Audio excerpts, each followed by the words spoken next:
여러분, 혹시 온라인에서 이게 진짜 사실일까? 하고 고민해 보신 적 있으세요? 지금 바로 그 사실의 정의를 두고 엄청난 전쟁이 벌어지고 있거든요. 오늘은 인간의 집단 지성, 바로 그 위키피디아의 도전장을 내민 AI 백과사전, 그로키피디아에 대해 한번 제대로 파헤쳐보겠습니다. 자, 이 모든 이야기의 시작은 바로 이 질문입니다. 인터넷에 있는 그 수많은 정보, 그 백과사전은 도대체 누가 쓰는 걸까요? 뭐 당연히 사람이 쓰는 거 아니야? 라고 생각하셨다면 이제 그 생각이 완전히 뒤바뀔 수도 있습니다. 네, 맞아요. 거의 20년이 넘는 시간 동안 우리는 지식은 당연히 인간의 것이라고 믿어왔잖아요. 그런데 그 견고했던 믿음에 지금 금이 가기 시작한 겁니다. 왜냐하면 정말 강력하고 완전히 새로운 종류의 도전자가 등장했기 때문이죠. 그 주인공이 누구냐? 바로 일론 머스크, 그리고 그의 AI 프로젝트 그로키피디아입니다. 이름에서부터 뭔가 느낌이 오지 않으세요? 이건 뭐 온라인 지식의 절대 강자, 위키피디아에게 정면으로 날리는 도전장이나 다름없습니다. 자, 그럼 먼저 기존 챔피언부터 한번 살펴봐야겠죠? 바로 위키피디아입니다. 도대체 위키피디아가 어떻게 지금의 이 자리까지 오게 된 걸까요? 위키피디아의 방식은 정말 독특해요. 생각해보세요. 2001년에 시작해서 지금까지 광고 하나 없이 비영리로 운영되고 있잖아요.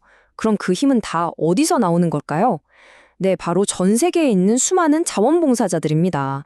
이 사람의 힘이라는 철학, 이게 바로 위키피디아를 인터넷의 상징으로 만들었고 결국 전 세계 웹사이트 방문자 수 순위에서 무려 9위를 차지하게 만든 거죠. 710만. 이게 어느 정도냐면요. 위키피디아 영어판에만 있는 문서 개수예요. 와, 한 사람이 평생을 바쳐도 다 못 읽을 양이죠? 정말 이 숫자 하나만 봐도 인간의 집단 지성이 얼마나 대단한지 그 힘이 압도적으로 느껴집니다. 자, 그럼 이제 도전자 그로키피디아를 만나볼 시간입니다.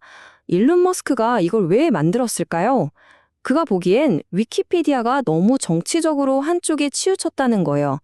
소위 말하는 깨어있다, woke라고 하죠. 바로 그 점을 비판하면서 그럼 내가 대안을 만들겠다 하고 직접 나선 겁니다. 단순히 웹사이트 하나 만드는 수준이 아니에요. 일론 머스크는 이 AI 백과사전이 인류 문명에 엄청나게 중요할 거다라고까지 말합니다. 와, 이 싸움에 정말 모든 걸 걸었다고 해도 과언이 아니겠죠? 그럼 도대체 그로키피디아가 뭐냐? 아주 간단하게 말해서요. 사람이 아니라 AI가 글을 쓰는 백과사전입니다. 좀 더 정확히는 일론 머스크의 AI 챗봇인 그록이 글도 쓰고 팩트체크까지 하는 거죠. 말 그대로 100% AI 기반인 셈입니다. 지금 공개된 초기 버전을 보면 문서 수가 한 88만 5천 개 정도 돼요. 물론 위키피디아에 비하면 아직은 한참 적죠. 하지만 진짜 무서운 건 바로 속도입니다. 과연 AI가 우리 인간이 20년 동안 차곡차곡 쌓아온 그 지식을 얼마나 빠른 시간 안에 따라잡을 수 있을까요? 이게 핵심인 거죠. 자, 이제부터가 진짜 재밌어집니다. 인간 대 AI. 이 두 플랫폼이 글을 만드는 방식부터 누가 내용을 고칠 수 있는지, 그리고 실제 내용은 어떻게 다른지 하나하나 정면으로 비교해 보겠습니다. 일단 첫 번째, 가장 근본적인 차이죠. 누가 글을 쓰는가? 위키피디아는 정말 수많은 사람들의 집단 지성으로 만들어지잖아요. 반면에 그로키피디아는 그록이라는 단 하나의 AI가 모든 걸 다 씁니다. 이야, 이건 뭐 군중이냐 코드냐? 그야말로 세계의 대결입니다.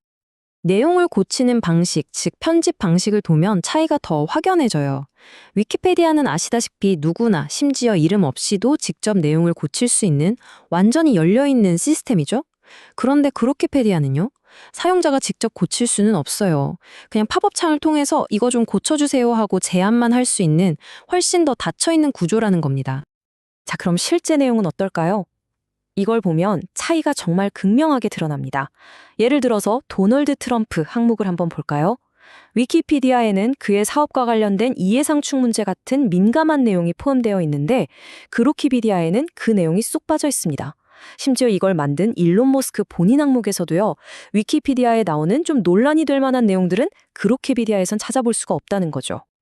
이런 AI의 도전에 대해 위키피디아를 운영하는 위키미디아 재단이 아주 단호하게 한마디 했습니다.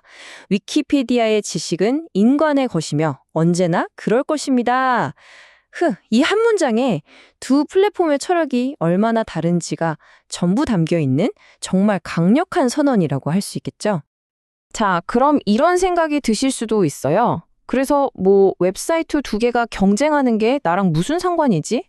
근데 이게 그렇게 간단한 문제가 아닙니다. 이 싸움은 단순히 두 웹사이트의 경쟁을 넘어서 바로 우리 모두의 사실의 미래가 걸린 문제이기 때문입니다. 자, 한번 보세요. 앞으로 AI가 만들어내는 진실이 점점 더 많아질 텐데 우린 이걸 어디까지 믿어야 할까요? 또 정보의 중립성, 이건 누가 어떻게 지킬 수 있을까요? 거대한 민간 기술 기업과 비영리로 운영되는 개방형 웹의 충돌이기도 하고요. 그리고 가장 근본적으로는 미래의 역사 기록을 통제하는 힘을 과연 누가 쥐게 될 것인가 하는 문제까지 연결됩니다. 물론 위키피디아에 도전하는 서비스가 이번이 처음은 아니에요. 그동안 정말 수많은 경쟁자들이 나타났다가 또 조용히 사라져갔죠. 하지만 이번 상대는 완전히 급이 다릅니다. 왜냐하면 상대가 인간이 아니라 바로 AI이기 때문이죠. 이건 정말 차원이 다른 위협입니다. 자, 오늘 이야기를 마무리하면서 여러분께 이 질문을 꼭 드리고 싶습니다. 앞으로 AI가 우리 세상의 거의 모든 것을 기록하게 될지도 모르는 그런 미래가 온다면 여러분은 누구의 이야기를 믿으시겠어요? 수많은 사람들의 지혜가 모인 집단 지성인가요? 아니면 정말 똑똑하고 고도로 발전한 단 하나의 인공지능인가요? 이건 정말 우리 모두가 깊이 한번 생각해 봐야 할 문제입니다.